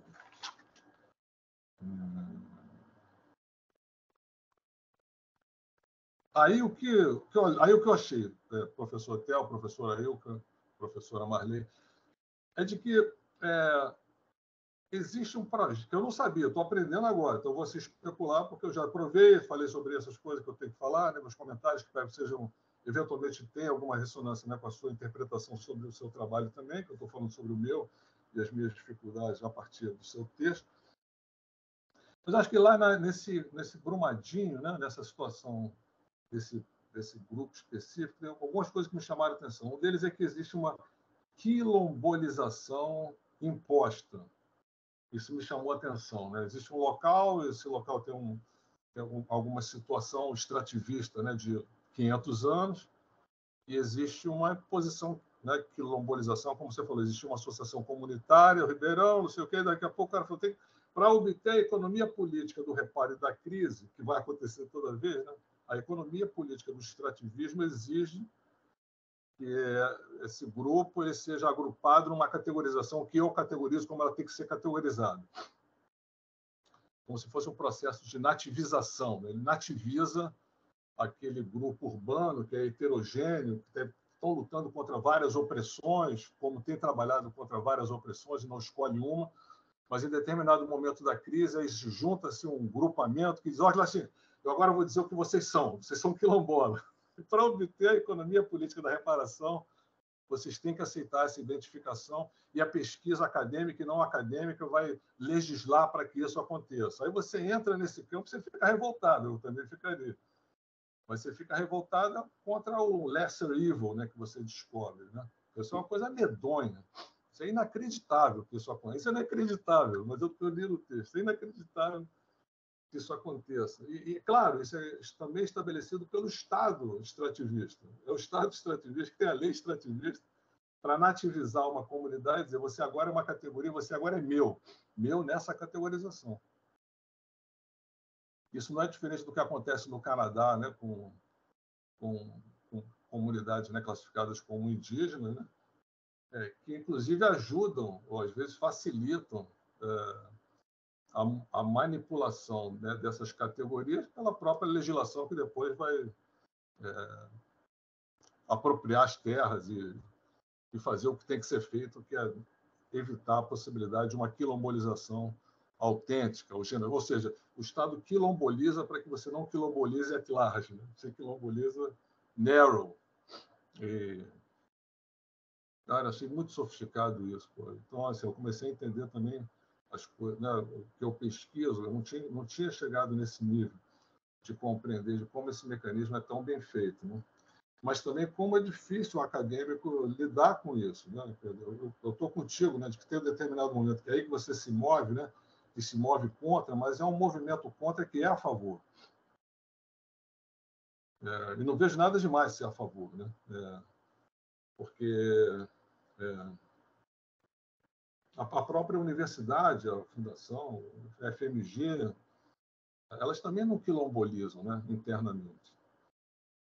Nem vão quilombolizar. Elas vão até estudar quilombolismo, vão até eventualmente ter teoria, mas elas não vão quilombolizar como instituições. Por isso que a gente chama de extensão. Ela vai para fora, mas ninguém adentra. Então, nós também fazemos isso há séculos, né? Isso não é algo mais... Mas essa dinâmica que envolve você, da academia, e essa condição ambivalente que você pode problematizar, eu acho que isso é uma potência grande para que nós possamos ter um diálogo, né, com essas comunidades que a gente está chamando de comunidade, porque nós também somos essa comunidade, tendo em vista que nós estamos sendo objeto dessa mesma mobilização, mesmo que nós tenhamos intenções genuinamente diferentes. Mas é difícil escapar, né, dessa condição de objeto, né? O acadêmico que decoloniza, que derracializa, mas é um racialista, é um colonizador, é um mobilizador do patriarcado, que são coisas que apareceram nos anos 60 e transformaram a academia em algo muito potente, né? Além da sua própria fronteira, né? Onde a extensão da academia se deu porque eles se estenderam para dentro da academia e não ao contrário. Isso é muito raro de acontecer, e certamente não acontecerá de novo. Mas aconteceu, e essa dissertação ela traz um pouco essa dinâmica que continua acontecendo, né? Independentemente da nossa posicionalidade que aparentemente teria eliminado. Essas coisas não se eliminam, elas continuam acontecendo. Eu fico até pensando sobre o quão útil você ainda pode ser para essa comunidade, né? Se essa mobilização que eu chamaria de menos hiperafetivo, eu acho que esse trabalho também remete a uma hiperafetividade sua com as dinâmicas da academia. Nossa, né? Nós somos hiperafetivos com essa academia. É difícil escapar, né? Como vocês estão falando, o território é um conduíte, né, das afetividades, né? O território da academia é um conduíte de afetividade, que são afetividades antinegro, anti-indígena, antifeminino. Essa é a nossa afetividade predominante. Não estou dizendo que eu escolhi isso, sabe, Amanda? Eu também sou tão cúmplice e vítima quanto todos nós. Certamente eu estou num estágio muito mais avançado, me torna ainda mais... me torna mais necessário, eu acho, eu refletir sobre isso coletivamente nessa conversa. Então, eu fiquei pensando sobre como, eventualmente, essa compreensão, né, da sua posição ambivalente, ela pode ser, e estou falando de mim, né, nos meus projetos, de como isso pode ser explorado mais adiante para assim, projeto político onde você, né, vai junto com essas forças absurdas, né, mas que você continua lutando contra, mas é uma luta contra na qual você faz parte do a favor, mas que poderia remeter para as questões que estão acontecendo na academia, né, porque do jeito que o texto está escrito, parece que esses problemas... Por exemplo, vou voltar. Quando você fala sobre pesquisa participativa, pelo menos na tradição da América Latina, a ideia da pesquisa participativa, é claro que ela tem um encontro, né, com o outro, dele todos poderem fazer a sua própria pesquisa, ao invés do pesquisador profissional ter o monopólio e a liderança, né, naquilo que a gente chama de pesquisa. Mas era também um projeto de tornar a universidade popular, né, uma universidade que não é uma universidade aberta, uma universidade popular. onde a questão da propriedade, né, daquele território todo, ela pudesse ser revisada. É claro que tudo isso foi cooptado, né, como Orlando Fosbury costuma dizer, o jeito é, uma vez que pesquisa participativa foi cooptada, o que a gente faz a partir disso? Porque é inevitável a cooptação, mas ele já tem preocupado, remontando as pesquisas de mulheres pretas, né, nos anos 60, 70, é claro que vai ser cooptado. A Lorde dizia que você não vai conseguir desmontar a casa com as chaves, né, da própria casa. Então, começa a partir daí, não de uma outra maneira. Então, acho que o seu trabalho pode remeter, reencontrar onde essas grandes possibilidades foram interrompidas, né? E agora a gente fica batendo cabeça aqui, mas nós estamos aí, nós estamos na luta, batendo cabeça, mas que podem eventualmente reativar, né, algumas possibilidades, que eu volto a dizer, eu acho que tem na academia uma residência principal. Então, eu tentei reler o seu objetivo de pesquisa. Ao invés de você falar em Brumadinho ou Ribeirão, eu falei, eu troco o objeto da pesquisa, o sujeito da pesquisa, pela academia, e aí consigo ter uma pesquisa que vai para os dois lados. O que seria, por exemplo, um trabalho para fazer como doutorado ou, eventualmente, fora da academia, mano. Porque talvez não haja um espaço na academia. Como você falou, o projeto foi aprovado, eu preciso dar um jeito de adaptar para o projeto aprovado. O projeto aprovado é uma economia política que não necessariamente é uma economia política que garante que você vai fazer o que você gostaria. Então, pode ser que você possa fazer essas coisas fora da academia, e não necessariamente dentro da academia. E você me teria como um aliado modesto. Gostaria muito de poder ser ainda útil para essa geração que está vindo. Pronto, falei, era isso. Muito obrigado. Obrigada, Alexandre. Muito obrigada. Já posso falar? Pode. Você trouxe vários temas, assim, várias indagações que eu sempre discuti isso ao longo dos 24 meses aí do mestrado. A começar por essa questão das teorias sobre organizações, né? Tanto que na minha qualificação eu batia muito de frente com o Theo. Tipo, Theo, eu tenho que trabalhar organizing, eu tenho que trabalhar a gestão ordinária, mas tem que ter alguma coisa de administração nesse trabalho, porque senão ele não vai ser aprovado. E ele falou, tira isso da sua cabeça, porque não é assim, né? Não precisa necessariamente você trabalhar com uma teoria administrativa para poder ter um trabalho sobre comunidade quilombola, sobre uma organização social dentro da administração, né? E aí, nisso também a gente vai amadurecendo, né? Porque tem aquela coisa também, você vem de uma área diferente de geografia, né? Que esse tema, organizações, ele não é tão, assim, evidente, você trabalha muito ali com aquelas categorias de análise de espaço, território, relações de poder, mas a organização em si, você passa a compreender depois que você vem para o campo, porque aí você passa a visualizar isso não mais como algo estruturado, que é o caso da comunidade quilombola. Eu falo que não só o quilombo, mas qualquer campo social que você vai atuar hoje, você não tem como você responder um problema de pesquisa ali, porque uma vez que você faz uma imersão naquela realidade, eu uso até um termo, campo problemático, porque é muito problema, né? Assim, e você falou muito dessa questão assim da nossa posição enquanto pesquisador, porque a todo momento, a partir dali que você estabelece um laço afetivo, um laço de confiança com aquele sujeito do território, ele quer te colocar a todo momento dentro daquela situação. Então, também não tem como você evitar, tipo assim, não, eu vou fazer aqui uma pesquisa participativa, eu não vou, né, assim, mas acaba que você não tem como misturar, sabe, sua posição enquanto pesquisador e o sujeito. Eu não gosto da palavra objeto. Então, assim, acaba que a gente assume esse papel mesmo acadêmico dentro do campo de pesquisa. Vou te citar um exemplo ontem. Eu enviei um convite para a comunidade na semana passada para algumas lideranças e ontem outros me procuraram, vai ser sua defesa e tal, eu vou participar. E aí uma das lideranças falou assim, Amanda, eu não vou. É muito academicismo, eu não vou entender nada. Prepara uma versão com linguagem popular que a gente compreenda e vai lá na comunidade e apresenta para a gente. Então, assim, infelizmente a gente tem que adotar essa postura, né, acadêmica para poder desenvolver esse tipo de pesquisa. Por isso até que eu trabalhei mobilizei a teoria do Walter Mignolo, porque ele trabalha com um conceito que eu gosto muito, que é o pensamento fronteiriço. Porque a gente tem que, a todo momento, estar habitando essa fronteira. A gente não sai dela, mas a gente está ali em cima. Né? Aqui, no caso, a gente trabalha muito via extensão universitária. Só que tem muito disso que você falou também. A gente sai, a gente vai ao encontro da comunidade, mas esse sujeito ele ainda não está inserido dentro do universo da academia. E existe toda uma colonialidade do poder, né? Existe toda uma estrutura hegemônica da universidade que inviabiliza as nossas ações enquanto pesquisadores para poder aproximar esse saber outro, esse sujeito, né, do campo acadêmico para dentro da universidade, para ter essa ecologia de saberes, que é o que o Boaventura vai falar. Uma coisa que a gente bate muito, o Alex, é sobre essa questão da extensão tirar férias. Que a gente faz uma série de ações no território.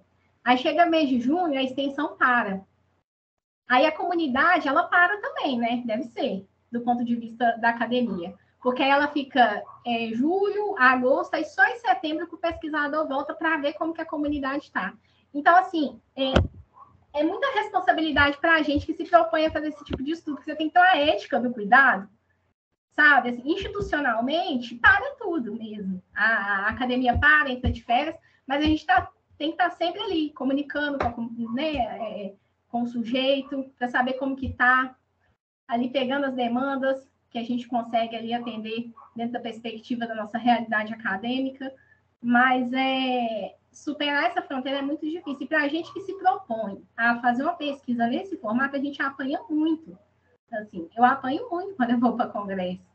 Porque aí o pessoal pergunta, mas e essa teoria? Tá, mas essa questão do método? Mas tá, e cadê a estrutura desse trabalho? Né? E pesquisa participativa, qual que é a validade disso? Como que você analisou esse dado? Sabe? Até que ponto a narrativa desse sujeito ela tem validade? Então, assim, eu acho que a gente não está aqui para romper grandes barreiras, mas pelo menos para poder plantar algumas sementinhas aí dentro desse campo, para que no futuro a gente possa... eu vejo isso aqui como uma micropolítica, né? Através dessas escritas que a gente vai desenvolvendo, dessas ações, a gente vai criando resistência dentro desse modelo aí acadêmico. Eu vejo muito por esse sentido. E acaba que a pesquisa ela não deixa de ser extrativista, super concordo. A gente extrai, porque a academia obriga que a gente faça isso. Se você entrega uma pesquisa sem dados, você fala assim, tá, mas cadê os dados da sua pesquisa? Teoria por si só é só teoria. Como você comprova isso? Aí lá vai o sujeito, o pesquisador, extrair a história da comunidade quilombola. Entende? Então, assim, acaba que a gente também não pode ser utópico, né? Se você adotar uma perspectiva decolonial, ela vai muito também te ter pé no chão, porque o sujeito da ação também, ele não entra 100% na pesquisa. Não entra. Né? Isso não existe na academia. Então, desde o início eu já tinha muito isso em mente, sabe? Foi muito desafiador para mim, mas aos poucos eu fui entendendo qual que é a lógica. Então, acaba que a gente, de forma muito subjetiva, você entra nesse sistema, não que você queira. Quando você vê, você já está submerso. Porque você vai sendo moldado, né? E por estar justamente no programa, igual você muito bem falou, elitizado, teorias do norte, colonizadoras. Igual eu te falei, eu tive que beber da água de outros programas de pós-graduação, porque o pouco que eu desenvolvi até aqui não teria, sabe, uma teoria feminista, uma teoria de extrativismo. No meu programa de pós-graduação que eu estou inserida, eu nunca aprendi teoria decolonial. Sabe? Eu tive uma professora de gênero que ela se recusava, na disciplina de gênero, a falar de raça e classe. Peraí. Sabe? Então, assim, por que eu estou falando disso? Porque influencia diretamente nesse processo, nessa formação de nós enquanto pesquisadores. E eu não vejo isso como um problema só da PUC, isso é um problema de todos os programas de pós-graduação, e eu fico muito feliz quando eu vou num congresso da AMPAD, em um congresso nesses colóquios aí, você vê uma galera mobilizada para poder construir essas pesquisas assim, mais engajadas, um teor mais crítico, ainda que seja dentro dos moldes ali da fronteira acadêmica e não da fronteira do saber outro, mas eu vejo isso como um modo de resistência, sabe? Assim. E isso é uma construção coletiva, ela não pode ser individualizada. Então, é isso, assim. Posso falar uma coisinha, Amanda? Pode. E Alex? Eu concordo muito com o Alex, que a gente está até o pescoço enfiado nessa reprodução toda disso tudo. E talvez não exista nada mais colonial do que o momento de uma banca numa defesa, entende? É um momento de colonialidade máxima que a gente aceita viver. Mas a gente pode ter microgestos de ruptura, e eu acho que é isso que você está falando, né, Amanda? Esses microgestos fazem diferença. A gente continua reproduzindo? Continua. Felizmente continua. Mas eu acho que a gente tem esses microgestos de ruptura. Então, a gente pode até dizer, toda a pesquisa é extrativista. Pode até ser, concordo, Alex. Mas eu acho que existem microgestos de ruptura que a gente pode colocar num momento de pesquisa que rompe um pouco com isso, e por isso que eu insisti muito no quanto essa cartografia pode virar um instrumento de ação para a comunidade que participou disso. Por isso que eu insisti nesse ponto. Porque aí, no momento que você consegue construir junto com eles um instrumento que possa ajudar na luta de resistência deles, acho que essa pesquisa extrativista foi um pouco ela foi extrativista para o outro lado, no sentido que, né, beneficiando do outro lado. Então, eu acho muito madura também a sua fala, viu, Amanda? Incrível, você realmente tem uma consciência muito, muito, muito lúcida, assim, das tensões e paradoxos desses conceitos todos que a gente trabalha aí na academia, né? Sim, Marley. E assim, eu vejo até uma possibilidade da gente, a partir desses incômodos, né, tentar superar isso. E eu vejo a prática muito importante nesse sentido, sabe? A prática acadêmica. Com certeza. Principalmente, assim, pelo fato de eu ter vindo de outra área. Eu acho a área de administração, de modo geral, muito teórica. É muita teorização, né? Assim, eu acho que a prática ela é importante também, para a gente poder equilibrar, sabe, essa questão. Assim, sociedade, academia, enfim, é isso. Obrigada. Muito bem, olha, agradeço muito a fala do Alex também. Quando eu for fazer um comentário geral, eu vou comentar, mas, Alex, muito obrigado, tanto a sua fala quanto da Marley, muito inspiradoras, né? Ô, Amanda, e eu, assim, eu tenho que reconhecer, e claro, eu já te conheço, né? Mas eu tenho que falar isso agora, que a Marley falou, né? Sensacional, sensacionais as suas respostas, tá? Então, as falas foram interessantes, né? Nos tensionam, e isso é essencial, né? Nos colocam, a fala do Alex traz isso muito forte, e tem algumas coisas que a gente tem que pensar, viu, Amanda? E eu gostei do quilombizar, tá? No lugar de organizar.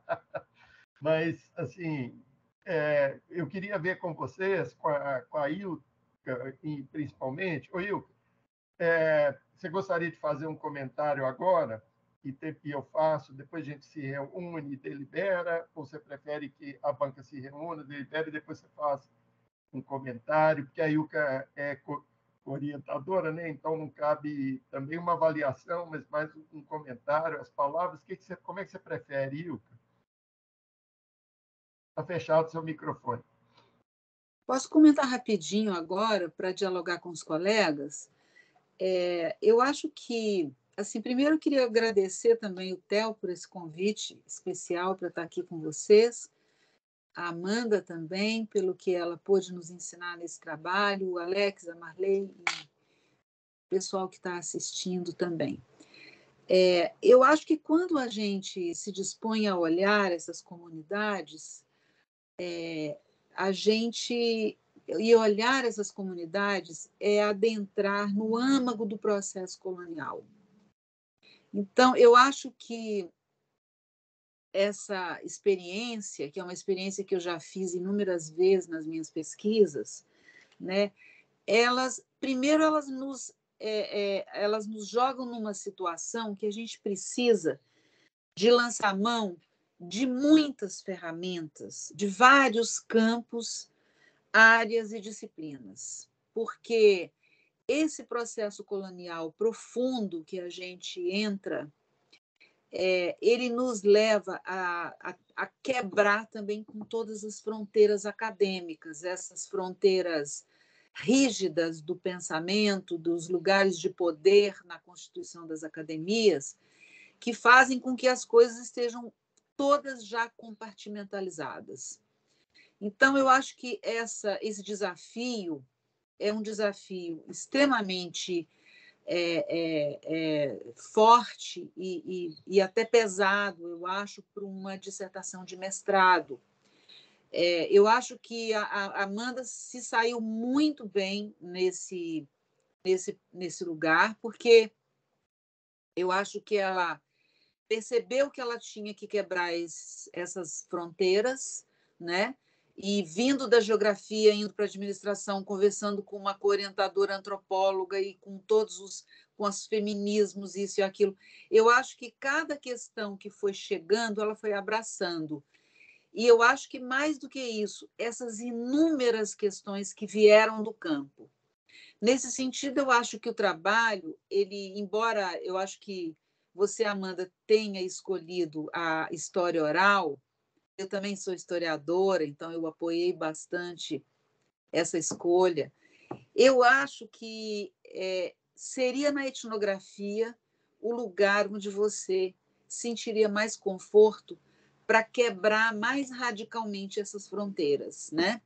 Sobretudo por assumir um processo descritivo que passa exatamente pelo contato intersubjetivo radical, por um recorte analítico que passa pelo trabalho de campo e pela essa situação de convivialidade profunda. Mas eu acho que, assim, como também co-orientadora, reconhecendo que esse trabalho é um trabalho da área de administração, eu não quis forçar esse lugar e forçar trazer as teorias da etnicidade, eu acho que já foi suficiente, sobretudo porque é deste lugar das teorias da etnicidade que a percepção da dimensão simbólica do território é que vai exatamente fazer esse passo mais aprofundado de percepção do que acontece nesse lugar de uma colonialidade profunda. Porque eu acho que a Amanda, de alguma forma, ela trouxe a religiosidade, ela trouxe as músicas, ela trouxe todos os processos de resistência que essa comunidade produziu para dizer assim, olha, a gente não é só pobre. Aqui não tem só pessoas pobres, nós temos uma história, nós temos um legado, um processo cultural de constituição coletiva que faz a diferença, né? De alguma forma, essa guerra das categorias que você mencionou, Alex, ela é um desafio muito importante para nós, porque a guerra das categorias ela está aí, ela parte da gente, vai para todos os lugares, em todas as coisas. Agora, a pergunta que a gente tem que fazer é por que o Estado não consegue implantar a categoria pobre, por exemplo, né? Por que tem certas categorias que não são implantadas? E eu acho que a categoria quilombola ela é implantável porque ela fala de um processo sócio-histórico e político. E é esse processo sócio-histórico e político que contém dentro dessa categoria. Não é uma categoria vazia de imputação de identidade ou nominativa. Ela se constrói por um processo de autoidentificação a uma história, a um processo de racialização, de exclusão, né? E de resistência cultural profunda dessas comunidades que têm a sua ancestralidade na África. Então, esse é o lugar da construção do processo político-organizativo das comunidades quilombolas. E eu acho que, nesse sentido, é que o trabalho da Amanda ela traz uma novidade, Tá mudo. Oi, Ilka, seu microfone ficou fechado, está mudo. Tá? Exatamente porque ela quebrou esses lugares dentro das fronteiras acadêmicas, que ela conseguiu perceber a complexidade desse processo, né? E, de alguma forma, devolver a essas comunidades uma reflexão filosófica, política, mas também no campo da administração, também no campo da questão da teoria organizacional, porque o exemplo de organicidade dessas comunidades é brilhante do ponto de vista do que elas precisaram fazer para persistir e existir dentro desse processo de discriminação racial, de racismo e de exclusão histórica em grandes proporções. Então, nós estamos diante hoje do resgate de um direito territorial, mas é direito cultural, é direito político, é direito à saúde, é direito à existência. Essas pessoas também estão sendo mortas, porque elas não valem nada perante certos setores da sociedade, né? Elas não têm direito a nada. Então, eu acho que essa devolução é uma devolução extremamente relevante, porque traz exatamente uma leitura filosófica que essas comunidades talvez não consigam sistematizar nesses termos. Então, eu acho que o trabalho da Amanda ele tem um pouco de laudo pericial antropológico, ele tem um pouco de história social, ele tem um pouco de etnografia, ele tem um pouco de teoria organizacional, e eu acho que essas coisas todas juntas é que vão exatamente consolidar um conhecimento novo. Eu acho que vai abrir portas, né? E, nesse sentido, eu aposto muito no valor da continuidade desse trabalho para o doutorado, viu, Amanda? É isso que eu quero dizer. Obrigada, Ilka. Muito obrigada. É um privilégio, tá? Ter tido você nessa caminhada comigo. Muito obrigada. Olha, oi, Ilka. Oi, diga, Alex, pois não. Eu não consegui agradecer a Amanda depois que ela respondeu ou comentou comigo o que eu comentei também. Amanda, muito obrigado. Eu aprendi muito, anotei tudo. Estou muito agradecido. Eu que agradeço. Obrigada. Amanda, eu vou aproveitar, vou fazer uma fala aqui também. Não vai ser muito extensa, porque né, a gente já teve outras falas importantes e tenho me exercitado para falar menos sempre. Viu, Marley? Que eu acho também que é algo importante, né? Mas eu acho que agora também é momento da gente destacar algumas coisas, mesmo que a gente ainda não tenha se reunido para deliberar o seu futuro, viu, Amanda? Mas as perspectivas são as melhores possíveis, né? Creio eu, né? Tenho certeza. Bom, Amanda e colegas aqui da banca, eu quero agradecer muito. Tá? A Amanda, o contato que eu tive com ela foi no projeto de extensão e eu percebi ali um potencial, uma capacidade muito forte. Era um projeto interdisciplinar, tinha muitos alunos, tinha das letras, ciências sociais, da biologia, tinha a Amanda da geografia e tinha também a gente da administração, né? E a Amanda topou os desafios, né? Às vezes a gente é um pouco irresponsável, viu, Amanda? Irresponsável, porque eu falei, olha, vem para a administração e tal, e ela, meio sem saber, foi, né? Mas eu vislumbrava esse espaço que você chegou aqui, Amanda. Você é muito capaz, viu? E as questões que você colocou aqui hoje, principalmente respondendo as questões, ou dialogando com a Marley e o Alex, e também todo o diálogo que você construiu com a Ilka ao longo dessa caminhada, mostra a qualidade do seu trabalho. E agora que você falou uma coisa, é que, para mim, isso fica mais evidente, Amanda.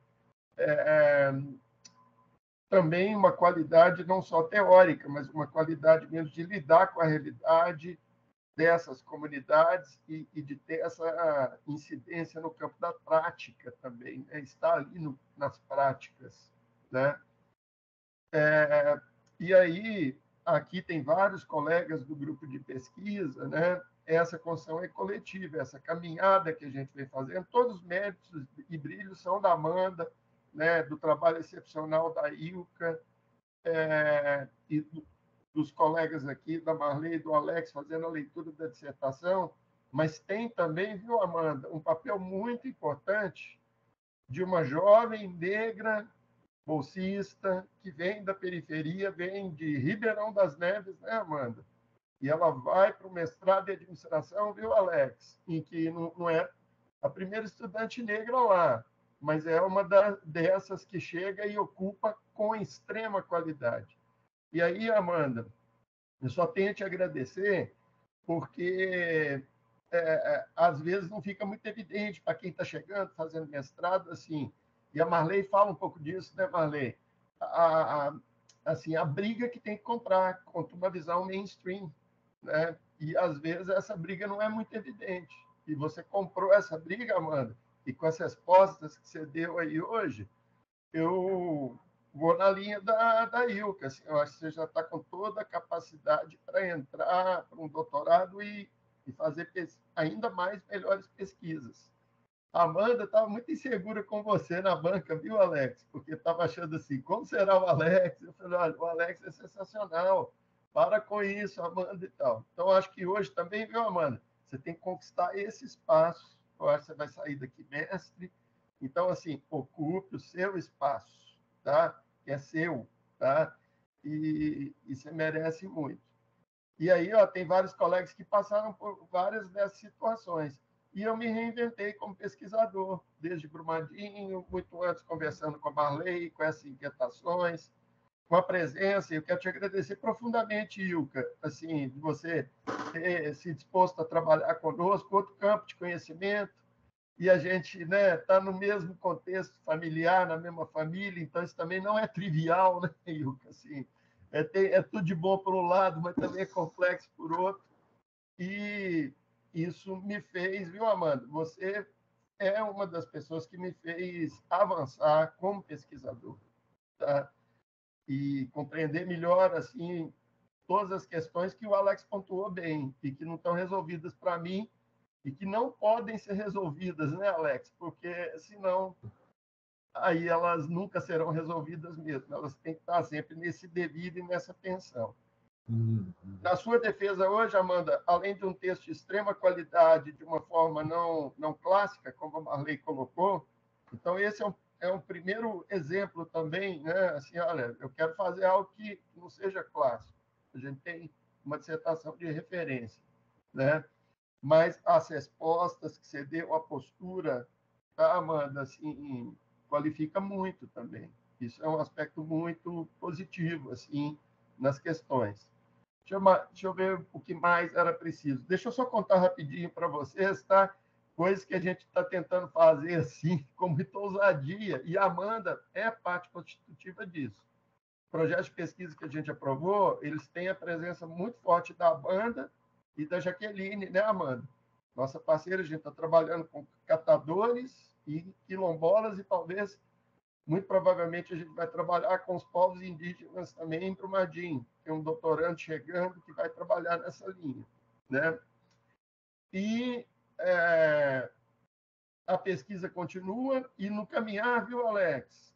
Meio assim também, com toda a pretensão do mundo e sem pretensão nenhuma também, a gente criou uma articulação antirracista dentro da Escola de Negócios da PUC. Né, Amanda? Que foi recebida de uma forma assim, tem uma colega nossa importante aqui, a Cláudia, está aí, né, Claudinha? Um abraço para você. Foi recebida, viu, Alex? Primeiro assim, olha, como é que vocês criam uma coisa dessa sem pedir a diretoria? Então, essa foi a primeira resposta que deram para nós. Mas agora, por tudo e por todos, a galera está gostando. A PUC está achando que vale a pena, né? A gente tem que entender o que é uma articulação antirracista a partir de uma escola de negócios, né? E como que ela vai operar e tal, e com um não preto aqui no caminho também. E eu vou continuar, não vou sair dessa coisa, né? Agora, onde eu vou, por onde eu vou, não sei, mas vou também com o pessoal. Enfim, eu queria agradecer muito, assim, porque, Amanda, você permitiu esses encontros e você é uma pessoa que, em especial, desenvolvi um carinho, um afeto que você sabe, né? A Amanda também, viu, o Alex, aí, a Marley, que não encontraram ainda presencialmente com a Amanda, nós vamos dar um jeito de vocês aparecerem em Brumadinho e lá no Quilombo, tá? E lá no Quilombo, né, Amanda? Dentre outras coisas, tem que tomar uma para o santo, tá? Viu? Tem que tomar uma cachaçinha, que faz parte, né, Amanda? E é preciso. Mas a Amanda também é essa pessoa que, voltando de Brumadinho, né, Amanda? Quantas porradas você não me deu, né? E, ó, pá, e foi ótimo, né? E, então, assim, eu procuro sempre, viu, Alex, essa coisa também de me orientando, eu sou do TEL e tal, eu acho assim complicadíssimo, a gente tem que se reeducar na linguagem, né? Mas a Amanda é uma das pessoas que ocupou esse espaço assim da gente construir um grupo de pesquisa coletivo, mais horizontal, com todas as dificuldades de fazer isso, né? Sempre. Então, viu, Amanda? Muito obrigado pelos encontros, pelas possibilidades. Obrigado, Ilka, pela confiança, né? E as possibilidades. O contato com a Ilka nos abriu assim muitas frentes. Com a Marley já tem aberto, viu, Marley? E um dia nós vamos passar lá no Quebec, sim, viu? Porque isso está como projeto de vida, não só para mim, mas para a Laura, para a Alice e tal. E o Alex é essa força, essa energia, assim, também que, né, Alex? Nos coloca ali numa academia feminista, antimachista, antirracista e tudo mais. Até porque eu acho que essas são as fronteiras que a gente tem, seja na administração ou em qualquer campo de conhecimento, construir nas narrativas teóricas que a gente quer explicar esse Brasil nosso e tudo que está aqui, né? Assim, não dá para não ter uma perspectiva, né, a partir dessa trajetória do povo que foi escravizado, dos povos pretos, negros, né, das questões de gênero e vai por aí afora, né, das questões colonialistas e tudo. Então, desculpa também me estender muito. Agora vamos cumprir o ritual, né, para lá de tradicionalista, mas vamos cumprir esse ritual. Eu vou pedir a todo mundo que está aqui, também a Amanda, que nos dê aí alguns minutinhos de banca, de privacidade.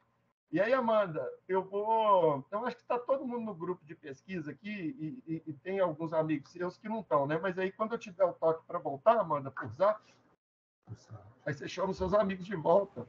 Beleza. E a gente continua. Então tá bom. E eu vou interromper a gravação aqui. Eu vou sair aqui então, tá? Tá. Aí você volta daqui a pouquinho, tá?